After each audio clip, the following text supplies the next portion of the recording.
What began as a peaceful protest ended in violence, with 4 dead and 50 injured in Sulaymaniyah, northern Iraq. The protest began at 2 p.m. Thursday. As thousands gathered, cries of freedom, change and go Barzani rang through the streets. Crowds held up bread, signs reading "Game over" and "Go before it is too late," and pictures of Mubarak fleeing amid a hail of shoes. One man screamed to the crowd, saying revolutions of Tunisia and Egypt have been successful and we will succeed. This was met by cheers and more chanting from the crowd that began to move through the streets. This year, and especially with the 2011, we can call it the year of the revolution in Arab countries, and also we are in Iraq. We just recently have gone our dictatorship system, and we are in Kurdistan. In Egypt, only 30 years of Hosni Mubarak's regime. After that, they go down. We are, as a Kurdish people, 20 years. Enough. 20 years of dictatorship. Enough. The peaceful protest began to escalate as the main crowd reached the headquarters of the Kurdish Democratic Party, headed by Masud Barzani. Breaking the sidewalk apart, protesters began pelting soldiers guarding the building with concrete blocks, breaking windows and destroying fences nearby. When the crowd began ramming the gates of the Kurdish Democratic Party headquarters, soldiers opened fire.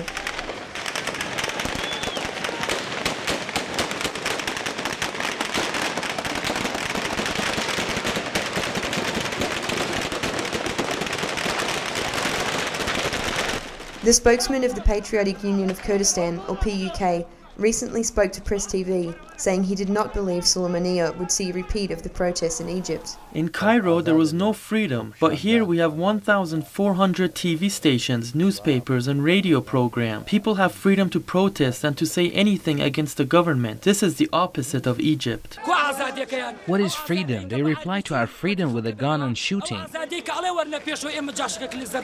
Crowds complained of what they called widespread corruption, unemployment and lack of basic services.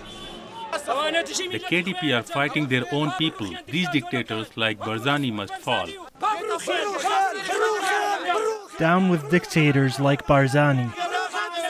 Shots have continued to ring out through the evening, and although police, KDP soldiers and the anti-terror squad have moved in to guard the area, the crowds continue to chant and throw stones from the sidelines. Similar protests also took place in the region's capital, Erbil. As the violence continues, it seems the seeds of revolution have been sown throughout the region, and the crowds here today say they won't stop until there's change. Tracy Shelton, Press TV, Sulaymaniyah, Iraq.